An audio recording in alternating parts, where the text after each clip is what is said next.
Olá pessoal, sou Fernando, professor aqui da Rede Estadual de Minas Gerais. Estamos estudando para o concurso da Secretaria de Educação do Estado de São Paulo, cargo professor de ensino fundamental e médio.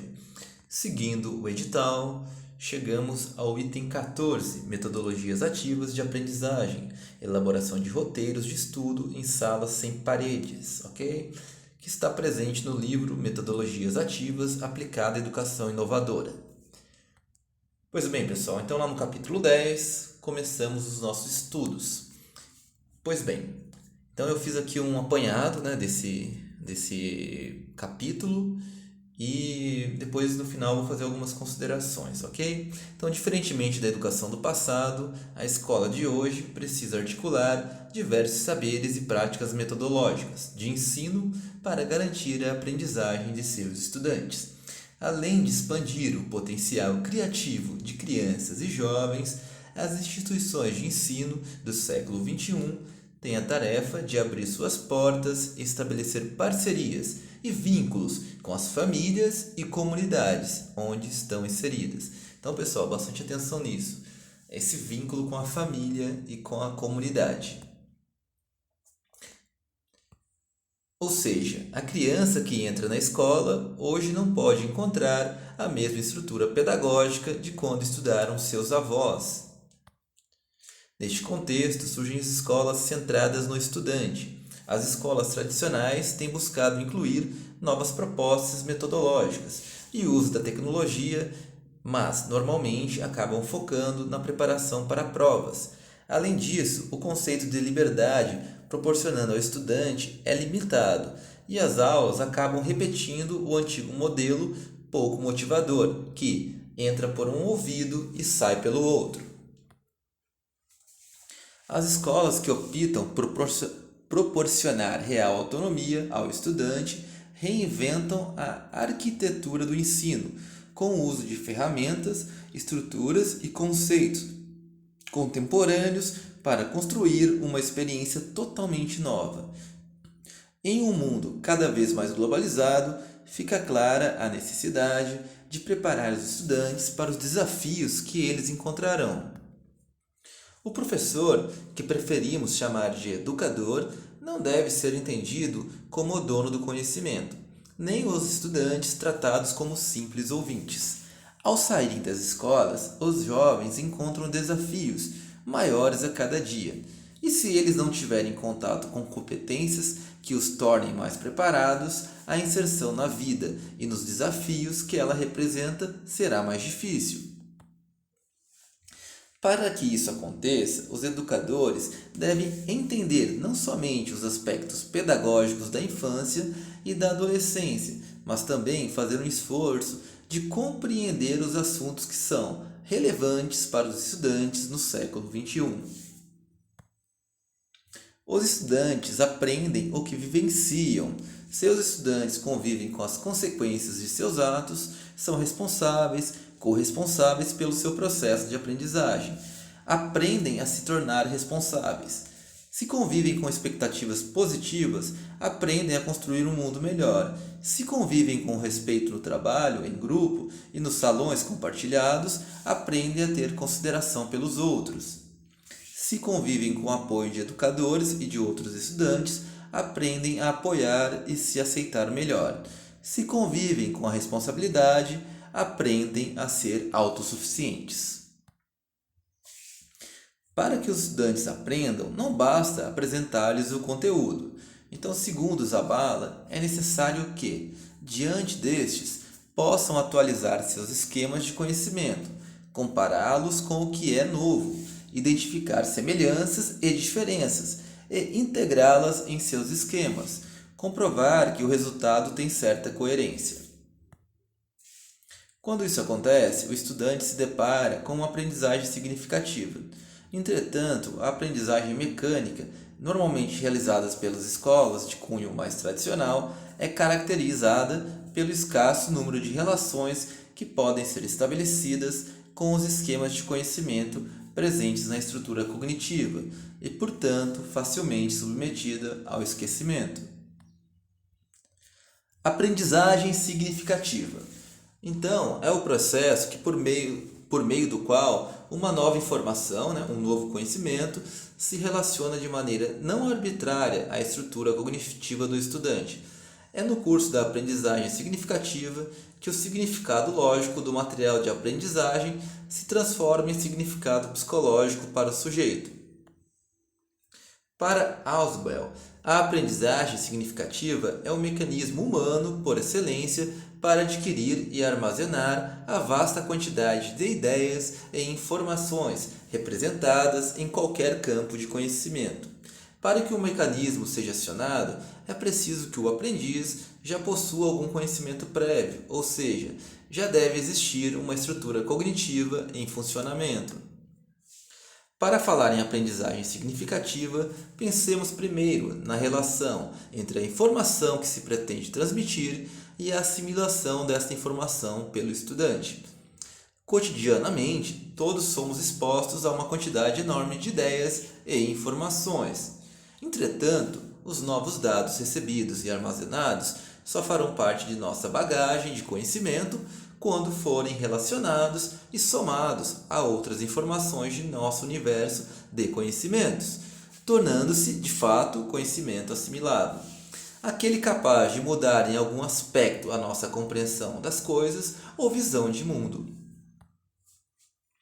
Neste contexto surgem os roteiros de estudo, uma proposta pedagógica da Escola Municipal de Ensino Fundamental Presidente Campos Sales, localizada no bairro Heliópolis, em São Paulo. Então, pessoal, é essa escola onde foi realizado, né, essa proposta pedagógica, e a gente vai dar uma olhadinha agora, né, que sugerem alguns roteiros de estudo. Dentro dessa proposta, os educadores podem manter sua paixão, estar seguros que a informação transmitida possa ser capaz de gerar conhecimento e continuar a desenvolver sua capacidade de liderar a aprendizagem dentro e fora da escola, contribuindo significativamente para a construção da autonomia de cada estudante. Claramente, o formato de linha de produção do século XIX, que empurra massas de crianças no sistema educacional, não é mais praticável nem desejável.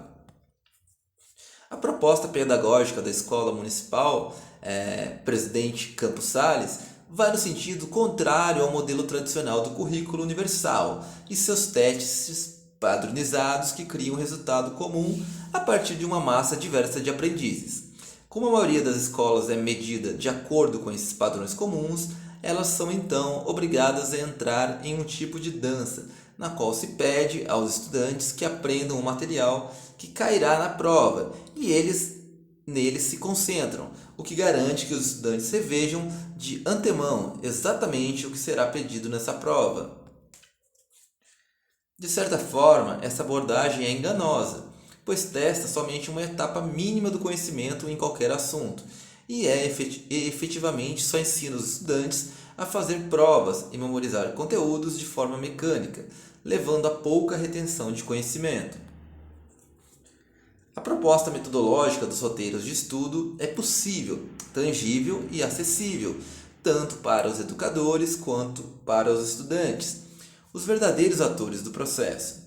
Trata-se de uma proposta de educação adaptativa, ou seja, adaptável à realidade local da escola e multiplicável pelo educador. É realmente transformador entender a metodologia por roteiro de estudo, com uso qualificado de tecnologia, como uma forma de tornar a aprendizagem significativa possível. Segundo Cassius, o que caracteriza a atual revolução tecnológica não é a centralidade de conhecimentos e informação, mas a aplicação desses conhecimentos e dessa informação para a geração de conhecimentos e de dispositivos de processamento e comunicação da informação, em um ciclo de realimentação cumulativo entre a inovação e seu uso. As tecnologias educacionais vieram para ficar. No entanto, elas só ajudam realmente quando a adoção parte de um problema encontrado pelo educador, que elas ajudam a resolver. Ou seja, primeiro o educador precisa ter um objetivo pedagógico e a partir daí escolhe uma tecnologia que seja mais eficaz para atingir o objetivo do que seria possível para o educador sem a tecnologia. Em geral, os estudantes ficam muito motivados quando aprendem com tecnologias. Os problemas de comportamento são reduzidos, a atenção e a aprendizagem aumentam. Se o planejamento da atividade com tecnologia for feito junto com os estudantes, eles ficam ainda mais comprometidos e, inclusive, podem ajudar a contornar eventuais dificuldades de implementação. Para desenvolver uma metodologia ativa em sala de aula, é necessário transformar objetivos de ensino do educador em expectativas de aprendizagem para os estudantes. As metodologias ativas de aprendizagem devem propiciar aos educadores recursos e práticas didáticas que permitam o ensinar diante de cenários, ambientes e clientela, estudantes e comunidades, com necessidades diversificadas e o educar para a compreensão do mundo em que vivemos. A metodologia de ensino por roteiros de estudo contribui de forma especial para o aprendizado significativo, que leva ao conhecimento, pois trata justamente de como colocar em prática o ensino de forma contextualizada e lógica, de modo a promover a articulação dos saberes e instrumentalizar o educador a ter clara percepção sobre o aprendizado dos estudantes. O desafio é tornar claro o que estes já sabem sobre um tema, conhecimentos prévios e o senso comum, e desenvolver mediações, interações pedagógicas, em sequência e controladas pela ação do educador, para que os estudantes relacionem as informações lidas, pesquisadas e observadas e construam a aprendizagem significativa, construam conhecimento apropriado como novo conhecimento dos estudantes sobre o tema. Aqui, pessoal, tem um esqueminha do processo de construção de conhecimento. Então, primeiro, a decisão pelo aprendizado por parte do estudante. Então, tem os conhecimentos prévios dos estudantes, mais a interação com os educadores, mais o acesso à informação. Então, na verdade, vem de duas formas. A decisão pelo aprendizado por parte do estudante ela vem dos conhecimentos prévios e da interação com os educadores, mais o acesso à informação gera uma aprendizagem significativa, que por fim é o conhecimento, ok? Então é nessa dinâmica de conhecimentos prévios, junto com a interação com os educadores, mais a informação apresentada, juntos formam uma aprendizagem significativa que gera o conhecimento. Os roteiros de estudo também são fundamentais na construção da autonomia do estudante, partindo-se do fato de que o ser humano não é um ser isolado, e sim como conceitua Pinto, intrinsecamente um ser de relação. A autonomia acontece quando a gestão das relações que tecem a nossa existência permite a afirmação do sujeito, nomeadamente na concretização de projetos. Gerson entende que a autonomia na aprendizagem acentua a importância da inter-relação com os outros, de forma que o estudante possa assumir maior controle da sua aprendizagem. O estudante autônomo não é independente ou dependente, mas sim interdependente, ok? A autonomia é a capacidade de se conduzir e de tomar decisões por si próprio, levando em conta regras, valores, a perspectiva pessoal, bem como a perspectiva do outro. Pensar e fazer por si mesmo, criticamente e em vista do outro. Mais do que autocuidado, saber vestir-se, alimentar-se, escovar os dentes ou calçar os sapatos. Ter autonomia significa ter vontade própria e ser competente para atuar no mundo em que se vive. A aprendizagem significativa é um exercício de autonomia. Sem a construção da autonomia, esse tipo de aprendizagem não pode existir. Na perspectiva pessoal, um indivíduo autônomo consegue identificar seus interesses e valorizá-los, criar sua própria identidade e também perceber como se aprende, com planejamento, foco, objetivos, metas e avaliação, identificação de eventuais dificuldades, aumentando sua capacidade de se estruturar. Porém, na construção da verdadeira autonomia, a perspectiva do outro é essencial, que no que tange à negociação no momento do planejamento, ao encontro de espaço para o interesse pessoal dentro dos interesses do grupo, as rodas de conversa e ao entender os diferentes tipos de estudantes e educadores. Os roteiros de estudo auxiliam na construção da autonomia dos estudantes, pois escolher significa compreender o que é a liberdade de escolha e decisão. Significa aprender a levantar alternativas diante de uma escolha ou decisão, aprender a analisar e avaliar as alternativas, escolher entre elas, decidir e, principalmente, avaliar as escolhas e decisões feitas e ser responsável por elas.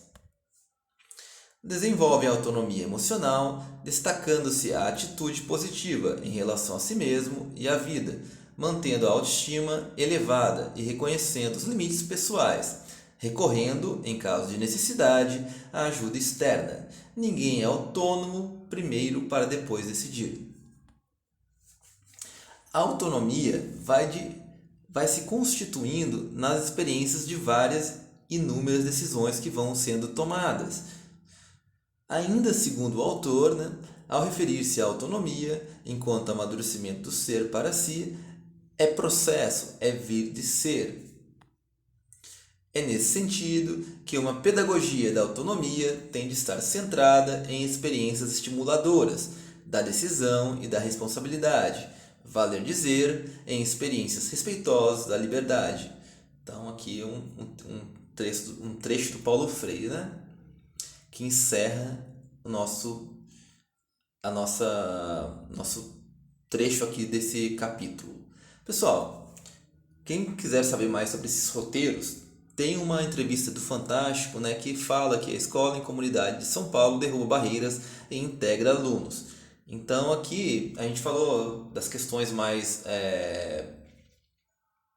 teóricas, E quem quiser saber mais na prática como se deu essa experiência, temos aqui a entrevista, temos no livro também mais relatos, daí pode ficar à vontade para estar estudando mais. Mas para o concurso eu acredito que essas informações são relevantes, essas pelo menos as teóricas que a gente levantou aqui.